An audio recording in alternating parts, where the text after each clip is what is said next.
benefits feel murky, confusing, or buried in law. We'll translate the jargon and call out the flaws. No spin, no sales pitch, just what benefits folks should know. Health and welfare, decoded, let's get into the show.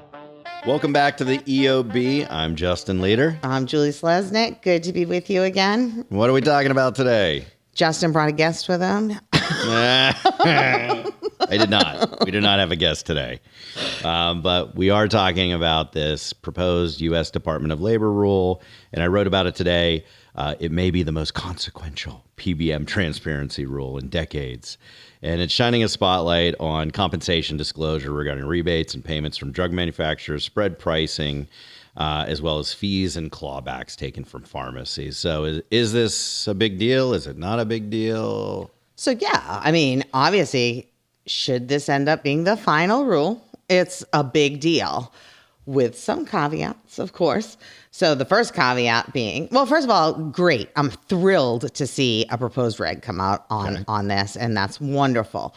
However, everyone should also start with the realization that once the CAA passed in 2021 and the 408B2 compensation disclosure rule was part of it, Section 202, that already applies to PBM. So PBMs are already supposed to be disclosing their direct and indirect compensation, just like TPAs are supposed to be doing this. Supposed to. Yeah, supposed to. It's a term of art. It's a legal term. I'm supposed to pick up my underwear after I get out of the shower and put it in the hamper. You think I'd do it? Not always. Well, that's right. So I don't want anyone walking away from this, though, saying, oh, so now there's a regulation governing PBM disclosures. Up until this, they don't have to, which means me, a TPA, ASO, don't have to. That is not the rule.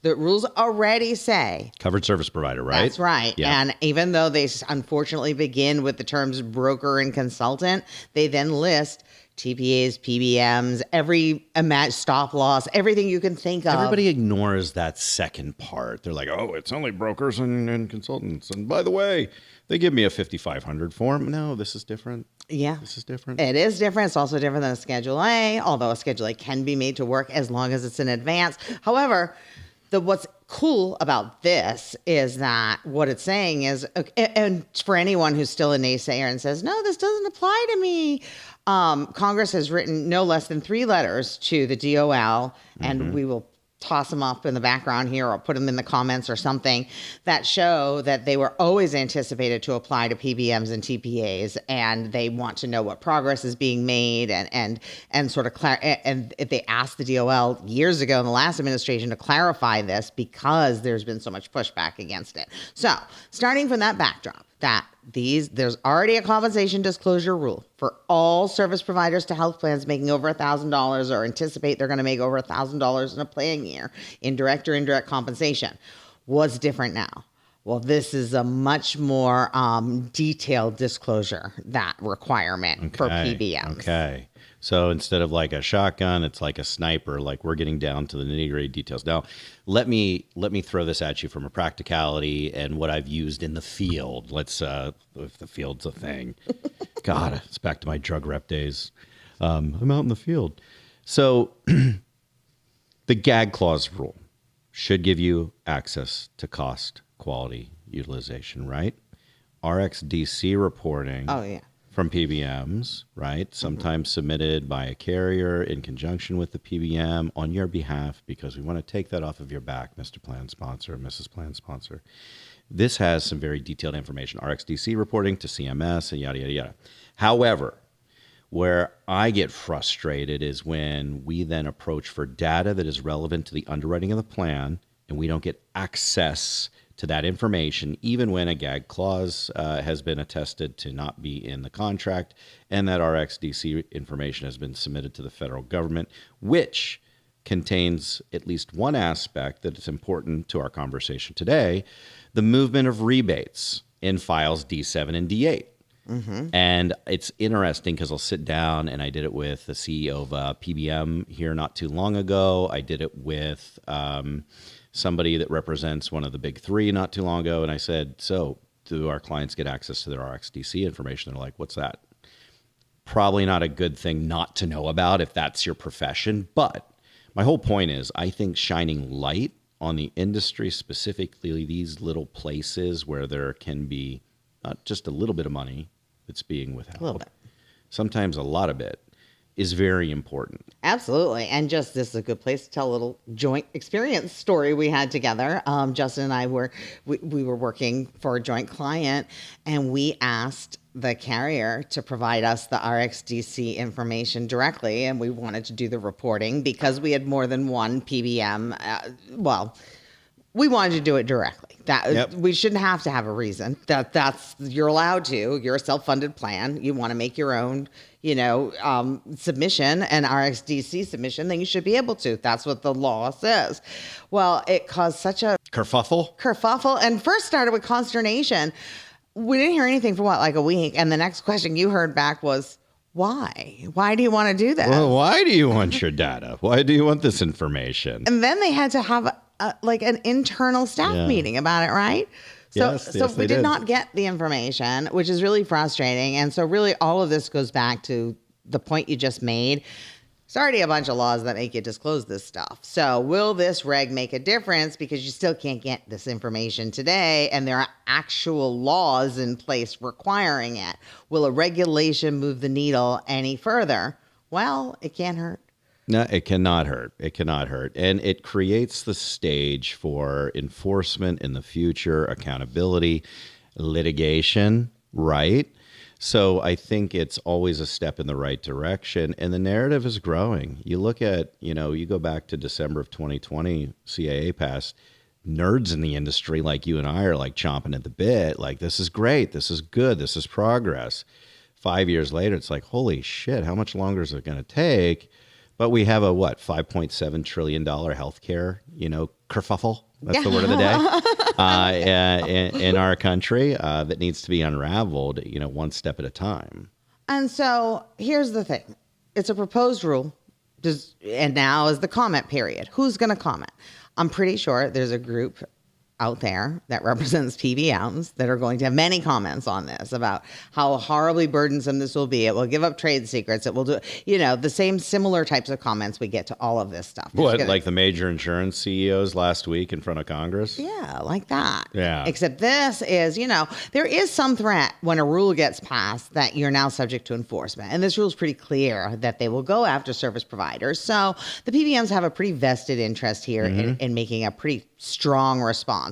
Now, they got to be careful right now because I'm pretty sure I can't think of anything in the public eye where the sentiment is shared among the American people similar to PBMs. And whether it's deserved or not, they have to be very careful about what kind of pushback they give to this, because the last thing people want to hear is, no, we don't want to tell you where your money's going.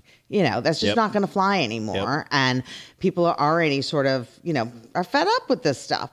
So what I like again, starting from the place that they're already supposed to be doing these things, not just from the 408B2 disclosures, but from, like you said, the RxDC disclosures and submissions, and from your own ability to access claims data. That should be included in your data. So far, it's been very difficult, even with a bunch of laws out there and a bunch of regulations out there, telling you how to use the law, still hasn't really been happening. So that's where we begin. However, this is now a great roadmap for, at least if I'm a plan sponsor, this is what I'm asking for. And here's the good news. There's a lot of better PBMs out there. It's not like the medical side where it's still sort of an opaque wall that's hard to break through. And even if you use an independent, they're dependent on that opaque wall. Darn right they are. Yeah. Network contracts. Word. Yep. The bane of everyone's existence. But in the PBM world, you actually have options, transparent options, good options. So there's plenty of PBMs that'll tell you your rebate stuff. They'll tell you all of these new things that you have to. I'm not going to say it here. I'm not going to name names, but there's one PBM that has actually provided me with that data. One. Every other one, it has been like jumping through hoops. Nope, we do it in aggregate. You still have the information. And we got to check and never hear back. Demand letter, nothing. Like, I've only encountered one. And I'm not saying there's only one that exists. I know there are others. That's just my experience in a limited scope, right?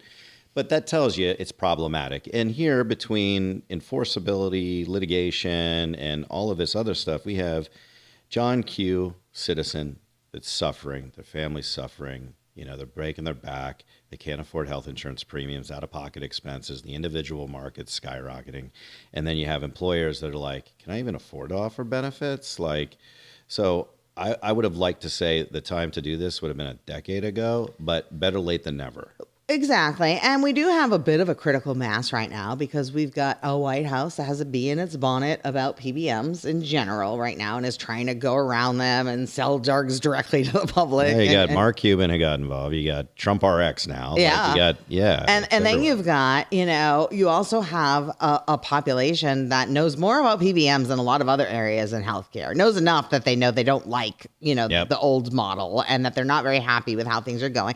You've got government agencies suing them left. There's 1,000 lawsuits against PBMs right now for a variety of reasons. So it's not like there's definitely a global acknowledgement like things need to change. And you also have employers that are like, okay, why are my costs increasing so rapidly? And like a big reason for that increase is on these drugs. So like what has happened? Are people more sick now? Why are drugs so much more expensive? What's going on? So it's a good time if you're an employer to be like, okay, whether or not this regulation makes it to final form this way, whether or not it ever becomes a law or it's just guidance, no matter what, I'm going to follow this. And this is what I'm going to require be disclosed to me when I select a PBM. And if you don't disclose it, you don't make it as a finalist because it's going to be part of my RFP. Let that drive your RFP, what you want in the contract language. And then, you and I learned so many other tricks of the trade just by doing where, there's rebate retention that we have to worry about if we decide to exit a contract and all these other little places.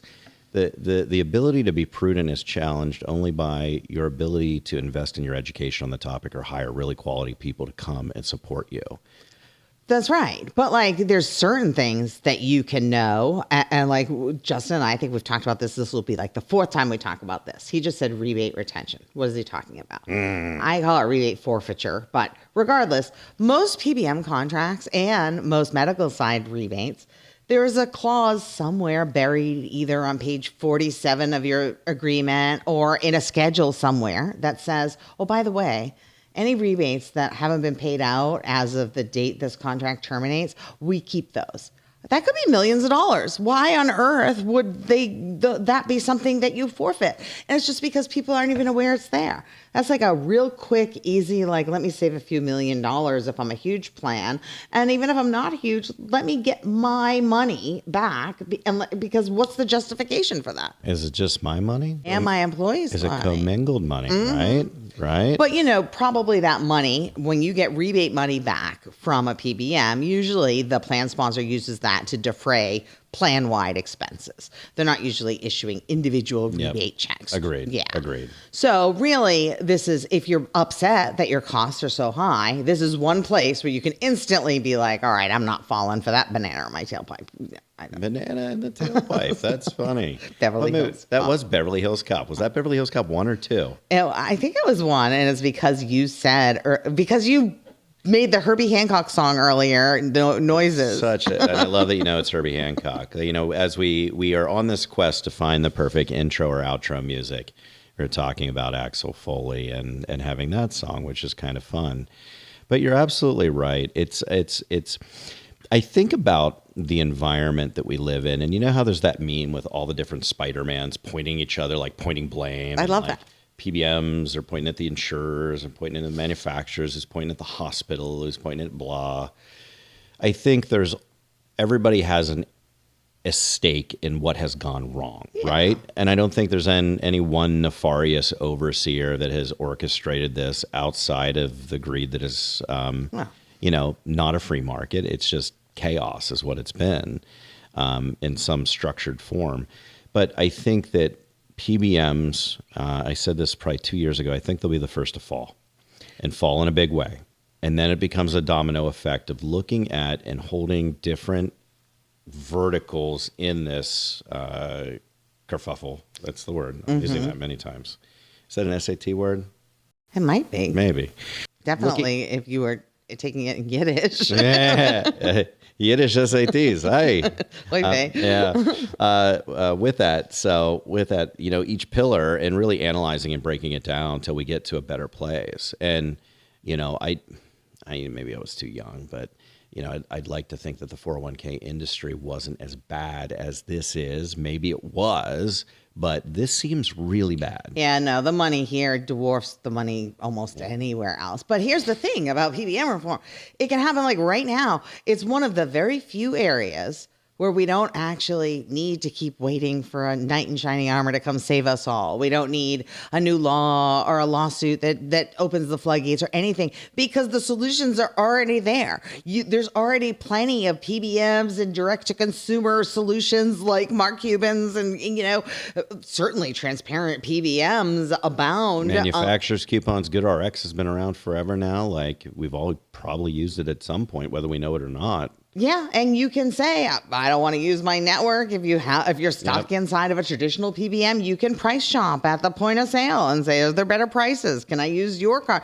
So this is a problem we can fix now. We don't even need anything else to happen. The one thing we need to do is stop using the huge PBMs that won't cooperate. And if you just do that, then we can solve this problem just amongst ourselves. And it's an easy fix. So here are the things that are in the new reg that you should start asking for in your RFP. And we'll put something together that will give away to people so they know what to ask for.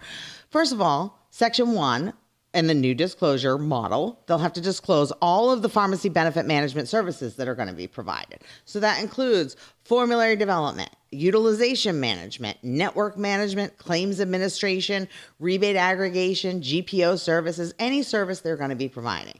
So then there's also no after the fact, oh, no, we're not doing that, and which particularly comes up with claims administration, because the question becomes, who's the fiduciary? What's happening? We're getting sued for this. So that's the first section, is setting forth all the services that are going to be provided. And if you're administering claims and appeals, you're a fiduciary. One more time for the people in the back. If you're administering claims and appeals, you are a fiduciary for that purpose. Interesting. Yeah.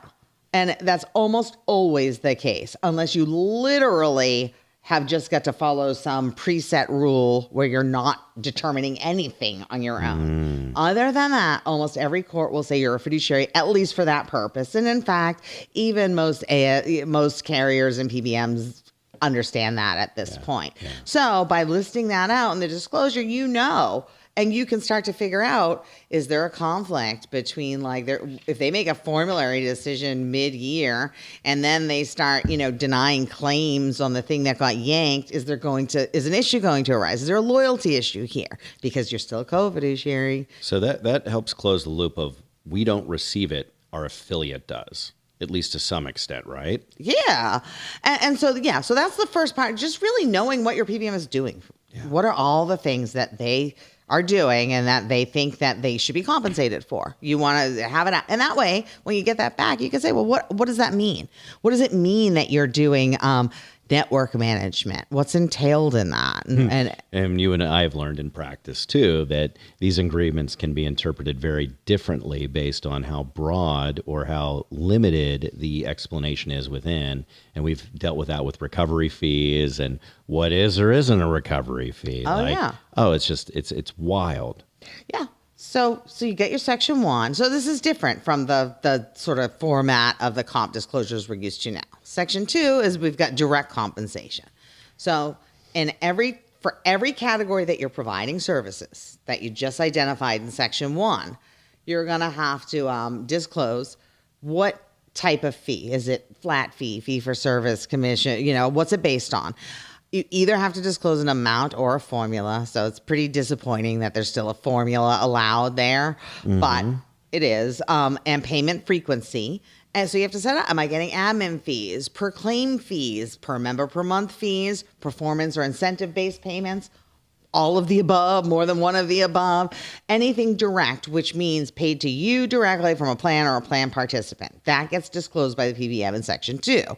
Under this new reg. And Julie, this is starting to sound like such a tee up for ASOs. next, administrative agreements, but continue. I would have liked to see that first, but I would love to see that be next, and I would love someone to give the feedback that they should be included in this. I don't see why they can't be. We could probably write to EPS, so we know some folks. And they're asking for They are. Feedback, commentary. Yeah. So next is indirect compensation.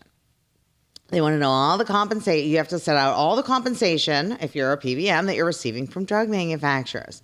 That includes, but is not limited to, so includes without limitation, rebates, admin fees, service fees, price protection payments, whatever you're calling it these days. If money comes to you, PBM, from drug manufacturer, or even if it goes through a middle route, but it started at the drug manufacturer, ends with you, then you have to disclose it. Like through an offshore aggregator and things like that? Yeah. So that's just the manufacturer payments. The next section is indirect compensation from the pharmacies. All right?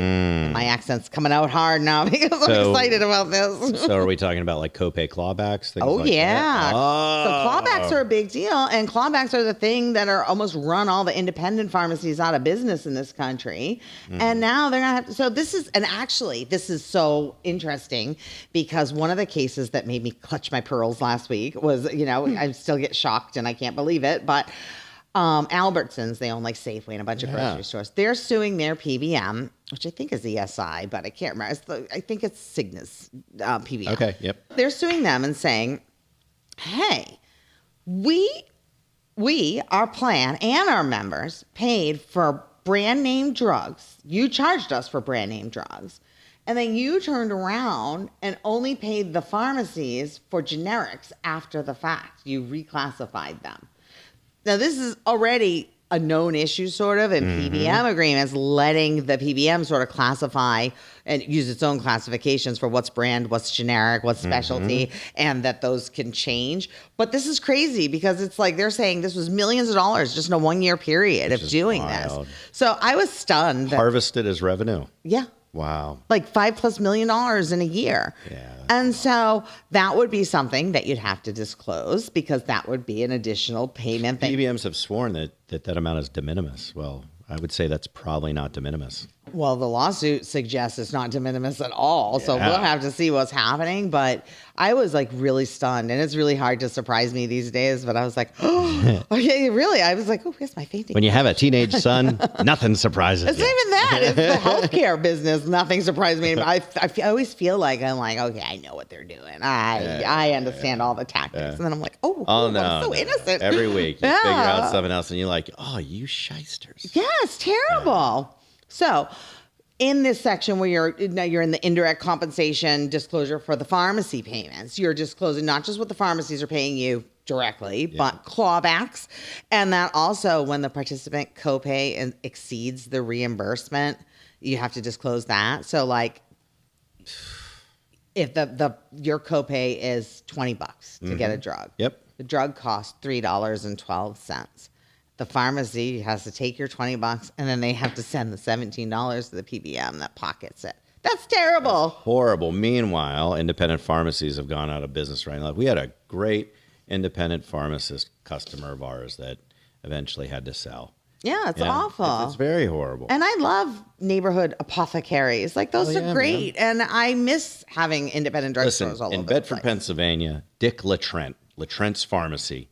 Man, he had the best family. God rest his soul. I used to march down there as a kid to get my great-grandmother's medication that he had on a little journal. He kept a log. Yeah. And then they paid at the end of the month. Like, I love that pharmacy. I used to go into a place in downtown Washington, D.C., but when my kid was little, it was very hard to get him to take medicine, and they would compound flavors into, and they were, just because it was a small. I want that. It was awesome. They had a ton of flavors. So then also when I did get cough syrup, I'm like, do you do it for grown-ups? They're like, okay. Can you get an extra codeine in there for me? Yeah, no, they don't do that. I wish. But like, so he liked bubble gum. I thought that was gross, but I like black cherry. This makes medicine taste better. So fun things like, there's things that neighborhood pharmacies do that you just don't get that kind of service anymore. Anyways, Also, you have to disclose in that indirect compensation from pharmacies now the effective rate or reconciliation payments that you're getting from the pharmacies. If you're charging network participation fees, performance fees,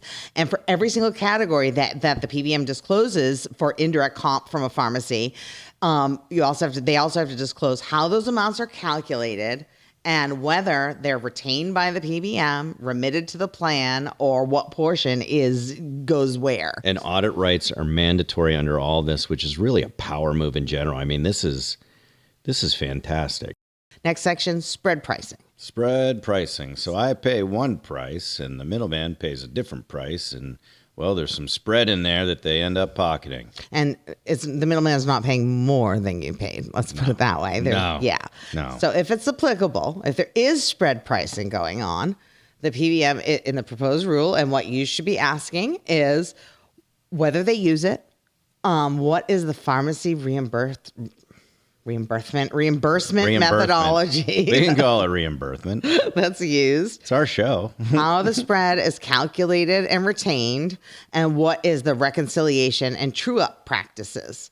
So again, this would bring in that new lawsuit we were just talking about, where they're sort of turning, if it's true, and brand names turning into generics after the fact. Yeah. That would come into play in the reconciliation and true-up. Never mind spread pricing as it is now.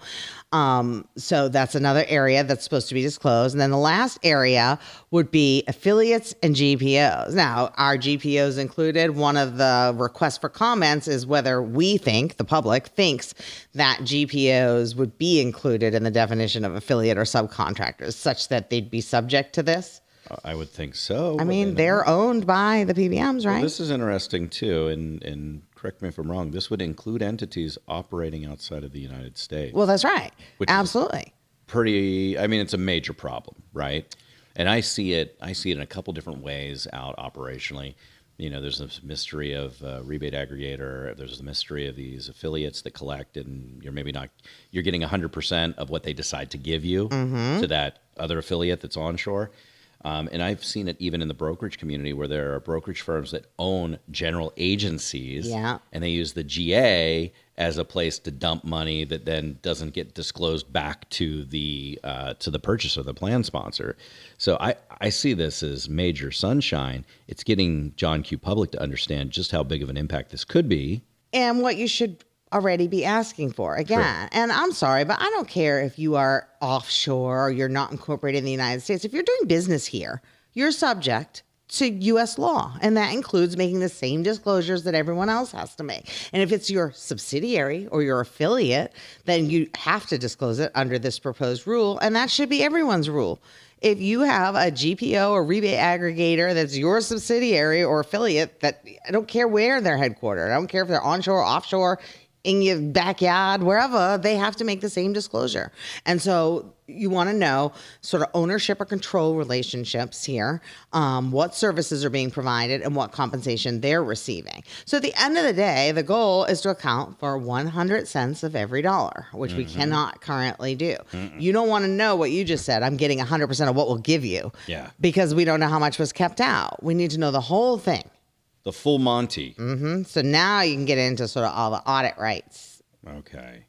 So the ability to go back and actually fact check, trust but verify, I think the Reaganism comes out. That's pretty important, and something that we shouldn't gloss over, because right now I feel like, in theory, there's this perception that there's no gag clauses, that we should be able to go back and take a look at what happened within our plan during the plan year and audit, right, from an accounting perspective. That's not the reality. And even when we met with the Department of Labor, this is probably a couple years ago now, right, we had to talk about what the hell's the definition of an audit. And there's 30 different definitions. Just like if you ask 30 different people what transparency is, you're going to get 30 different answers too. So Julie, what do you think this means in this rule?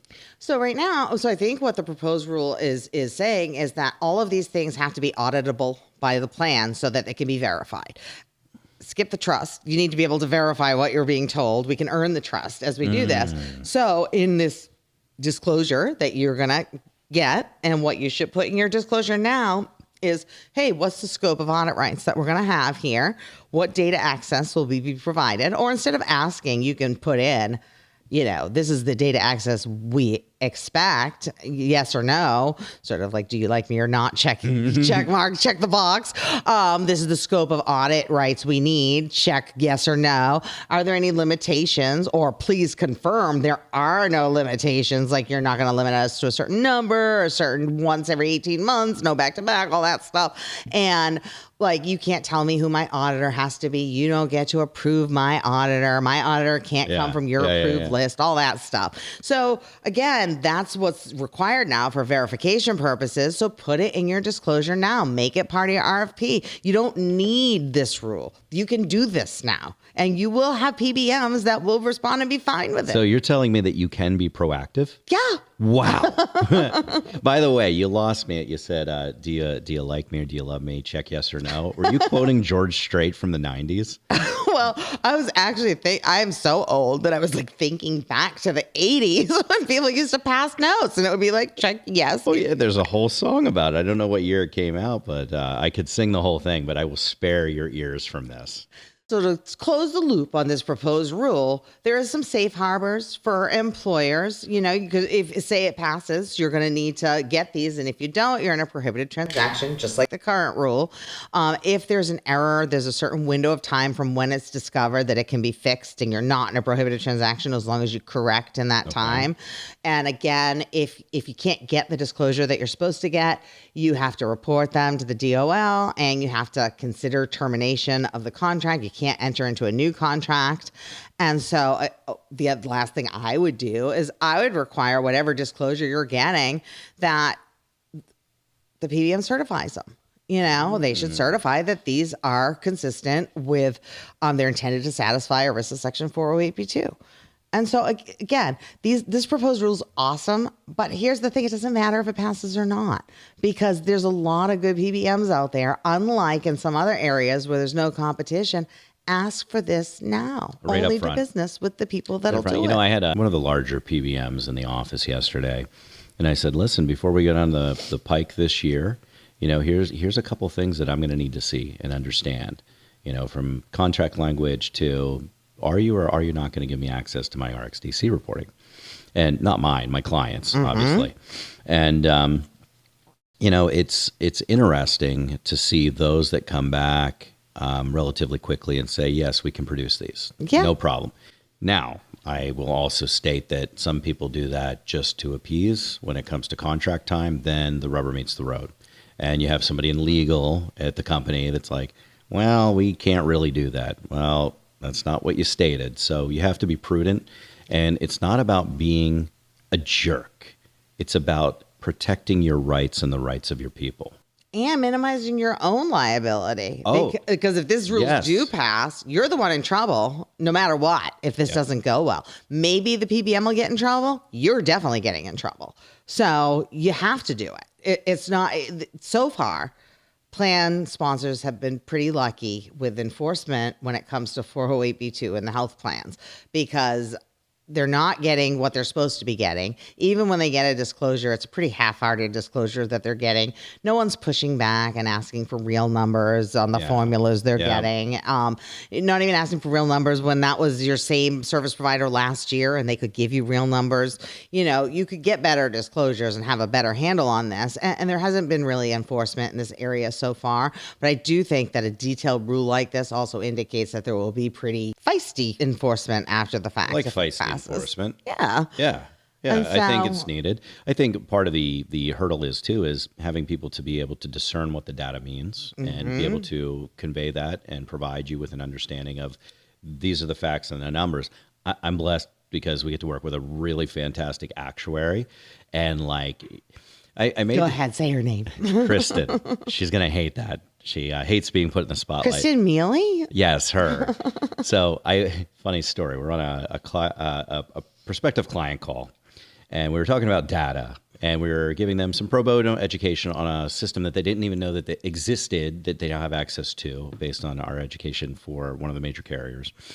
And she hates me for this, but I'm like, that feeling when you get your towels out of the dryer and they're warm and cozy and they smell great? That's how Kristen feels when she opens an Excel spreadsheet. And I'm like, it was absolutely hilarious. And she was mortified. But we still have love. But with that being said, data is data. It's what you do with it that's important. Data is data, too. Data from Star Trek? I call it data. Data. Data. A lot of people do. I think it's like Caribbean. And I'm sorry, data from Star Trek, The Next Generation. The best Star Trek that ever was out there. Although I don't know, because also Deep Space Nine is really, really good. I didn't watch Deep Space Nine. Yeah, I should. You just got all your creds pulled. Is that with the guy that was from Quantum Leap? Was he in that?